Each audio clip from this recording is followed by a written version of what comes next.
My dear students, आप लोग कैसे हैं? यदि कोई प्रॉब्लम हो तो कमेंट बॉक्स में जरूर लिखिएगा। आज का जो हमारा टॉपिक है कुछ विशिष्ट कोणों के त्रिकोणमितीय अनुपात। इसके पहले हमने 30 अंश और 60 अंश के त्रिकोणमितीय अनुपातों के मान बताए थे और आज के वीडियो में हम आपको बताएंगे 45 अंश और 0 अंश और 90 अंश के त्रिकोणमितीय अनुपात क्या होते हैं, जो इस वीडियो में आपको बताएंगे। एक सिंपल वे से बताएंगे ताकि आराम से आप इसको समझ सकते हैं। तो सबसे पहले इसके लिए हमें एक समकोण त्रिभुज की जरूरत पड़ती है। एक समकोण त्रिभुज हम लेते हैं।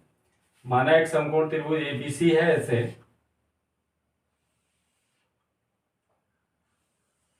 एक समकोण त्रिभुज हमने लिया, ए बी और सी लिया।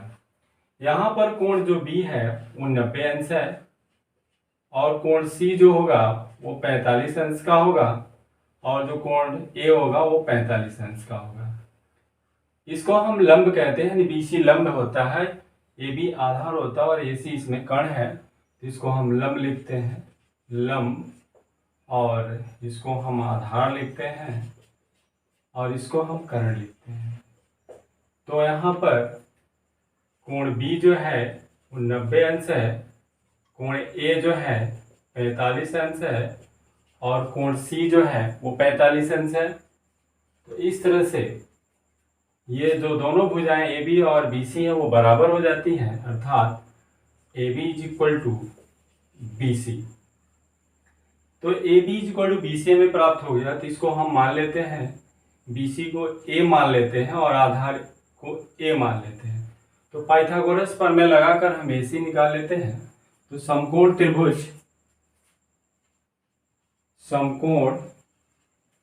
त्रिभुज सी बी ए में पाइथागोरस प्रमेय लगाते हैं तो लिखते हैं पाइथागोरस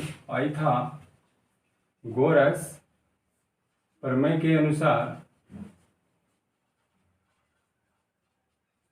अनुसार A C square is equal to A B square plus B C square. तो A C square is equal to हमें मिल जाएगा, ए बी की जो वैल्यू है वो ए के बराबर है, ए बी के जब ए पुट कर दे रहे हैं, और बी सी की जो वैल्यू है वो ए के बराबर है, तो बी सी के जगह पे ए पुट कर देते हैं तो ए स्क्वायर हो जाएगा। इसको लिखा जा सकता है ए स्क्वायर प्लस ए स्क्वायर, इसको जोड़ देते हैं तो 2a स्क्वायर मिल गया। ए सी स्क्वायर इसका वर्गमूल ले लेते हैं, A C is equal to √2a square. A square का जो वर्गमूल होगा ए हो जाएगा, तो इसको लिख सकते हैं a√2। इस तरह से हम देख रहे हैं कर्ण ए सी का जो मान है वो a√2 मिल गया, हमें a√2 मिल गया। अब समकोण त्रिभुज ए सी बी में या सी बी ए में हम कोण 45 अंश लिया है, तो साइन 45 अंश इस कोण को लेकर हम छठवें त्रिकोणमितीय अनुपात का मान निकालेंगे। तो साइन 45 अंश लेते हैं, साइन 45 अंश बराबर, चूंकि हम जानते हैं कि साइन जो होता है लंब बटा कर्ण होता है, तो यहाँ पर लंब जो है BC है, BC, और कर्ण जो है हमारा AC है, यह AC हो गया। तो BC की जो वैल्यू है वो A है और AC की जो वैल्यू है a√2 है, a√2। यहाँ पर A से कैंसिल हो गया, 1/√2 हो गया। अब cos 45 अंश का मान निकालते हैं। cos 45 इज इक्वल टू, जैसा कि जानते हैं cos का जो मान होता है आधार बटे कर्ण होता है, तो यहाँ पर आधार AB है, कर्ण जो है AC है, तो AB की वैल्यू A है और कर्ण की जो वैल्यू है a√2 है, तो यहाँ भी A से कैंसिल हो गया, 1/√2 हो गया। इस तरह देख रहे हैं साइन 45 अंश का मान 1/√2 और cos 45 अंश का भी मान 1/√2 प्राप्त हो गया। इसके बाद हम tan 45 अंश का मान निकालते हैं। tan 45 अंश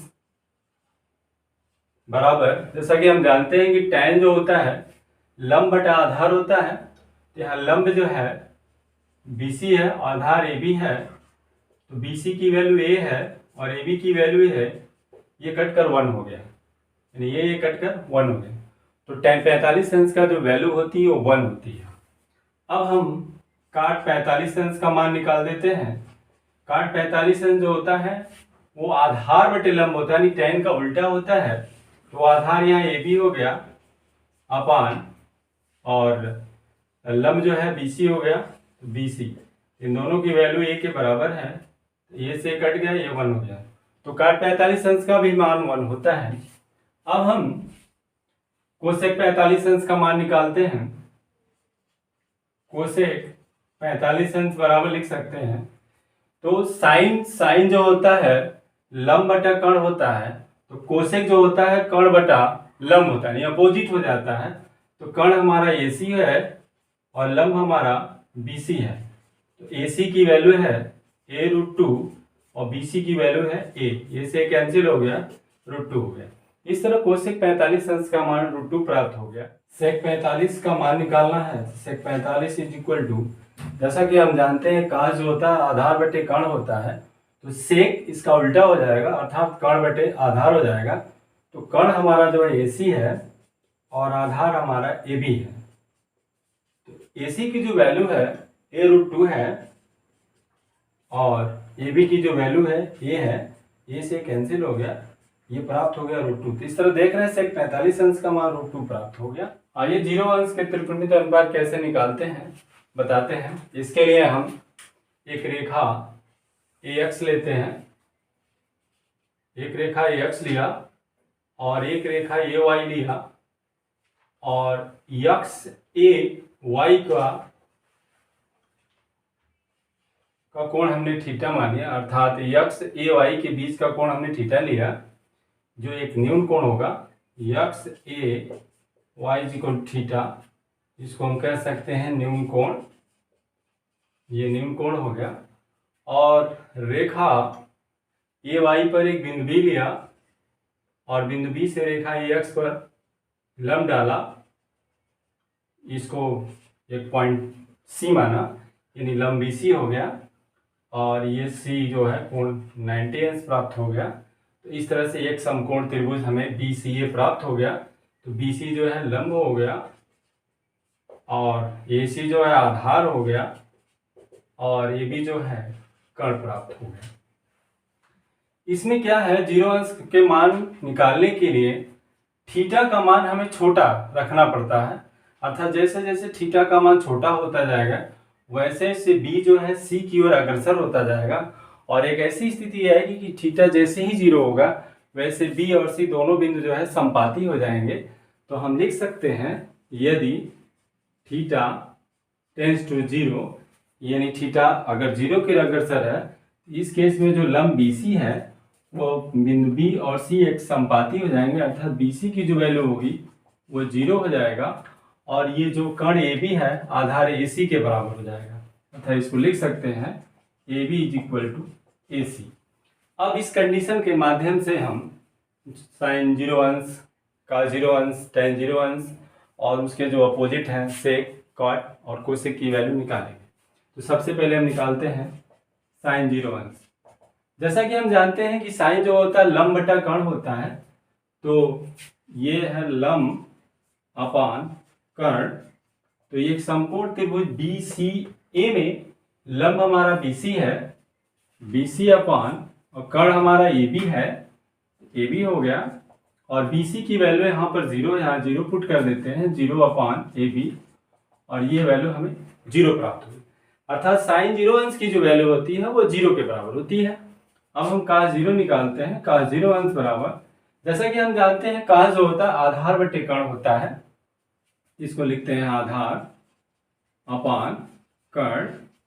आधार की जो वैल्यू AC है और कर्ण की वैल्यू जो है AB है, तो AC की जो वैल्यू है वो AB के बराबर है। तो हम लिख सकते हैं AB अपान AB, AB से भी कैंसिल हो गया, ये 1 हो गया, अर्थात cos 0 अंश की जो वैल्यू हो गई 1 हो गई। अब tan 0 का मान निकालते हैं। tan 0 अंश बराबर, tan जो होता है लंब बटा आधार होता है, ये लंब अपान आधार। तो लंब की वैल्यू जो हमारा है BC है, आधार की वैल्यू AC है, तो BC की वैल्यू 0 है, या 0 रख दें, 0 अपान AC, इसका रिजल्ट 0 आ गया, यानी tan 0 का मान 0 हो गया। अब इसी प्रकार निकालते हैं काट 0 अंश। तो काट 0 अंश, काट जो होता है tan का उल्टा होता है, यानी काट आधार अपान लंब होगा, तो इसको लिख सकते हैं आधार अपान लंब।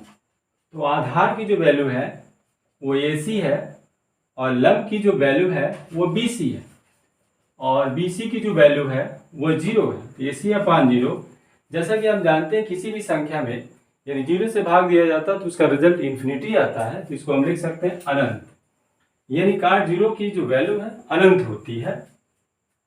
इसके बाद सेक 0 अंश का मान होगा, सेक जो होता है काश का उल्टा होता है, तो काश जो होता है आधार बटे कर्ण होता है, तो सेक कर्ण बटे आधार हो जाएगा, कर्ण अपान आधार।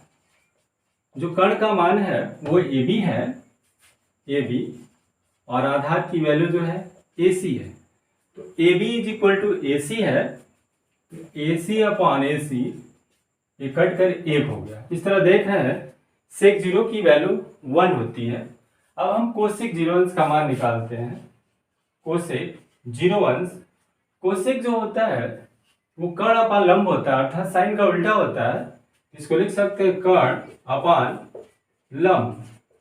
तो कर्ण की जो वैल्यू है वो AB है और लंब जो है हमारा BC है, और BC का जो मान है वो 0 के बराबर है, तो यहाँ 0 रखते हैं, तो ये इन्फिनिटी प्राप्त होता है, अर्थात AB upon 0 is equal to infinity. इस तरह से हम देख रहे हैं sine, cos, tan, cot, sec, cosec सबका मान 0 अंश में प्राप्त हो गया। इसको हम एक जगह करेक्ट कर देते हैं।